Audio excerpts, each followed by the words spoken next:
The tariff fallout is crushing technology stocks. The good news is several major tech companies are now trading at discounts to our fair values. The bad news is uncertainty is at all-time highs, with many tech company supply chains spanning the globe with a heavy concentration in Asia. The Trump administration imposed tariffs on countries there, including China, Taiwan, and South Korea. Joining me to discuss the risks for the tech industry is Eric Compton. He's the Director of Equity Research for Technology for Morningstar Research Services. Thank you for joining me today, Eric. Great to be here. I wish it was under different circumstances. I know. Well, let's start with big tech was already struggling in the first few months of 2025. Can you talk about how the sector has been looking since the tariff announcement? Yeah, so needless to say, the sector has not been looking good. There has been not many places to hide post the tariffs, and technology has not held up well either. Technology has been off even more than the overall indexes, which isn't too unexpected. Technology tends to be a little bit higher beta, so you'd expect a little more sell-off there, but also specifically related to the tariffs, technology, particularly hardware stocks, have sold off more because a lot of their supply chains are based in a lot of the places you just mentioned, especially in Southeast Asia and in China. And so the more you disrupt those supply chains, the more it could impact those companies. So we've seen hardware sell off more. We've also seen semiconductor stocks sell off a bit. Not quite as bad as hardware, but still pretty bad, more than the overall indexes. I'm sure we'll get into more details on that later. And then you've got software, which has sold off the least, has been a little bit more of a safe haven. That has been closer to the overall indexes in the sell-off. But yeah, overall tech sector has not looked great. Hardware hit particularly hard, semis in the middle, software a little bit better. There's days where I look across our coverage list and there's not a single green stock left out of all the roughly 120 stocks we cover. So it's been a rough couple days. And among the tech names in the Magnificent Seven, which companies are most vulnerable to tariffs if they persist for the long term? Sure. So one I would immediately highlight is Apple. So Apple, you've got the hardware exposure, primarily iPhones. They also sell PCs and a couple other items, AirPods, but really iPhones is the key driver for their revenue. And a lot of their supply chain is based across Southeast Asia, including in China. So you've seen reports from the Wall Street Journal, also from other research shops trying to estimate how much could the average cost of an iPhone go up. We've seen ranges of estimates, but needless to say, if these tariffs stay in place, the cost of an iPhone could go up materially, and that could impact Apple's margins. It could also impact the number of phones they sell. People either just delaying the refresh cycles or just buying fewer phones in general, or maybe buying less expensive phones. So there's all sorts of fallout that could happen from that. And moving these supply chains is difficult, especially for these complex hardware products like an iPhone, where you've got so many parts, many of which can really only be made in certain areas, particularly Taiwan, for the most advanced chips, for example. So Apple we see as a particularly exposed. We actually thought Apple was overvalued heading into this. The thesis wasn't necessarily a tariff thesis, but it was that sales would slow down. And so I think this is another risk factor to the slowdown in sales. So Apple would be one I would highlight. Amazon would be another one where they do a lot of, not hardware, but they sell a lot of goods, a lot of retail goods, and a lot of the goods they sell, what we would call COGS, or just where they're from, the cost inputs to those goods are imported, and I think if I remember the numbers correctly, roughly 60% of COGS are imported for Amazon, and of that, around 30% are from China. We estimate they don't directly disclose that, but we estimate that number. So the material impact there, where they would have to think about if these tariffs do stay in place, how do you reorganize the supply chain? How do you bring some of those costs down? What are the impact on future margins and sales? They've had to do that in the past, reorganizing the supply chain, but this would be probably, I'd say, even more monumental than what we've seen in the past. And there are notable exceptions in the tariffs. Semiconductors and services, you brought that up, they're exempt. What do you make of that? Yeah, so it's really interesting, particularly in the semiconductors, and it gets very complex. And so, as you mentioned, if you go through Annex 2 of the executive order, there's a long list of items that are exempt, and in that list, there are basically different descriptions of semiconductors, integrated circuits, and so those I would call that more like semiconductors in their raw form, the actual integrated circuit form, are exempt. And so I would say that's a good thing on the surface.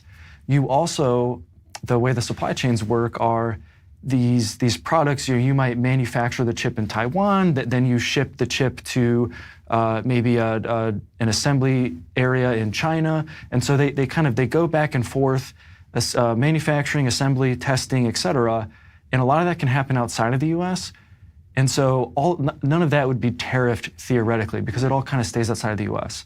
The problem you run into with semiconductors is the ultimate end products that semiconductors are incorporated into are not just the raw semiconductor. People buy phones, they buy computers, enterprises buy servers, storage racks, industrial components, networking switches, all the above. And so all of those items, as far as we can tell, are tariffed. And so that's really where you run into the issue where you have a product that's tariffed and it might contain the semiconductor parts. So the semiconductor end products are still going to be more expensive and there's risk to sales and margins there as well. So semiconductors is a little complicated, but there are risks there because of the end products they're incorporated into, and close to 100% of final assembly happens outside of the US. So it's a big risk for that ecosystem. The services you also mentioned exempt, so that would be things like software subscriptions.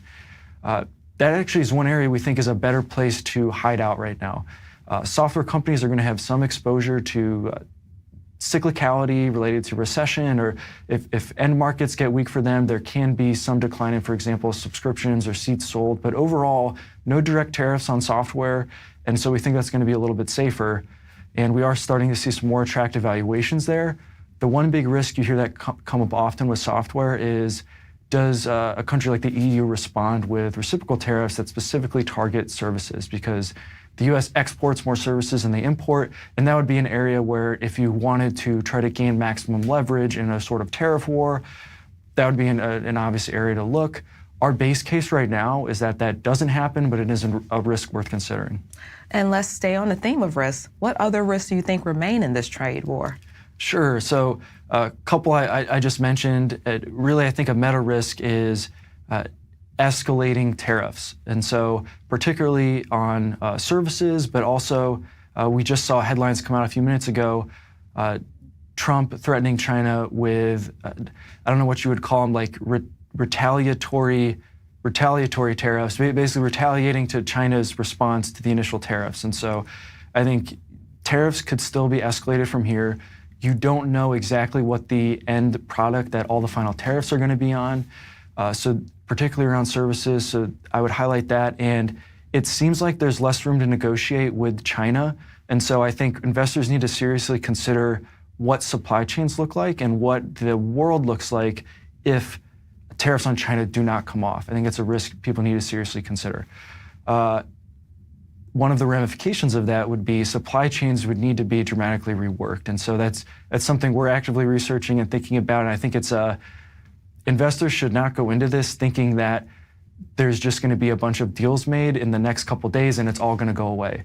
I think that would, maybe that happens, but I don't think you can go in assuming that. So that would be another risk I would think about. And just the broader, just recession risks, things like that, where things that aren't really being directly tariffed, but all of the downstream effects from that. So a lot of things to keep in mind, but those are a few. Now, Morningstar has given tech names, many of them, high uncertainty ratings. The stock sell-off has walloped the sector. Should investors look for opportunities now? Should they hold off? What should they keep their eye on? Sure. So I think you need to go in with open eyes. So I think a couple regime changes are happening. So one, tech investments are becoming more about your geopolitical and supply chain analysis, probably more than they ever have before, which was not the case even a week ago. So go in with open eyes that a lot of the price movement and a lot of really even we're Morningstar, right? We focus on long-term fundamentals. A lot of even the fundamentals, because the supply chain and its structure and the cost to restructure that are part of the fundamentals, a lot of that's going to be determined by policy strategy, reactions to the reactions, et cetera. So go in with open eyes on that. as far as I think, uncertainty has definitely increased. Very likely one of the appropriate responses to this is raising uncertainty ratings on a number of our stocks, particularly those with impacted supply chains. And actually I forget the original question now, but those are some other things I would think about as you think about investing in tech.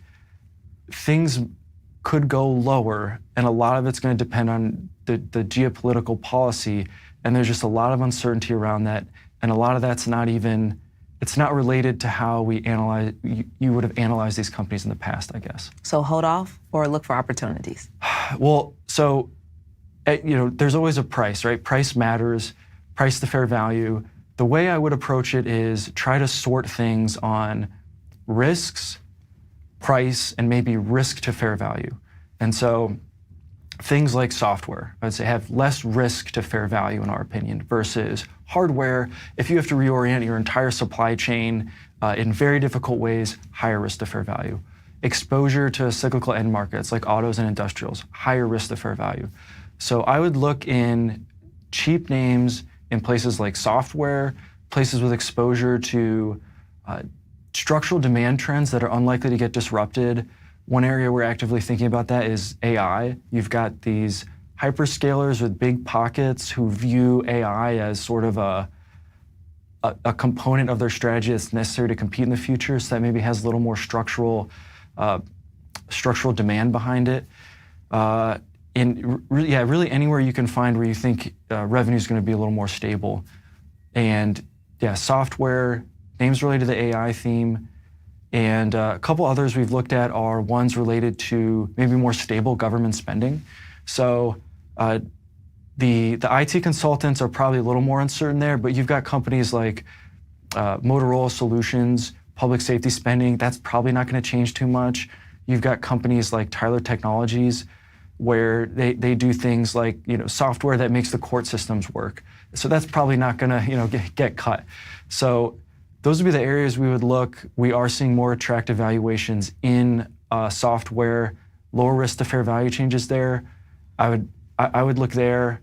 NVIDIA and some of the IA chain is starting to get more interesting as well. So I would look there, but going with open eyes, it's a little more risky. Got it. Well, you gave us a list. Yeah. Thank you, Eric, for your time today. Yeah, absolutely. Great to be here. Now, our Morningstar analysts are providing an in-depth look at what tariffs mean for the economy, the market, and for you. Check out our collection of articles and videos at Morningstar.com. So you're going to want to click on Morningstar's take on tariffs, stock impacts, portfolio tips, and more, and bookmark the page. I'm Ivana Hampton for Morningstar.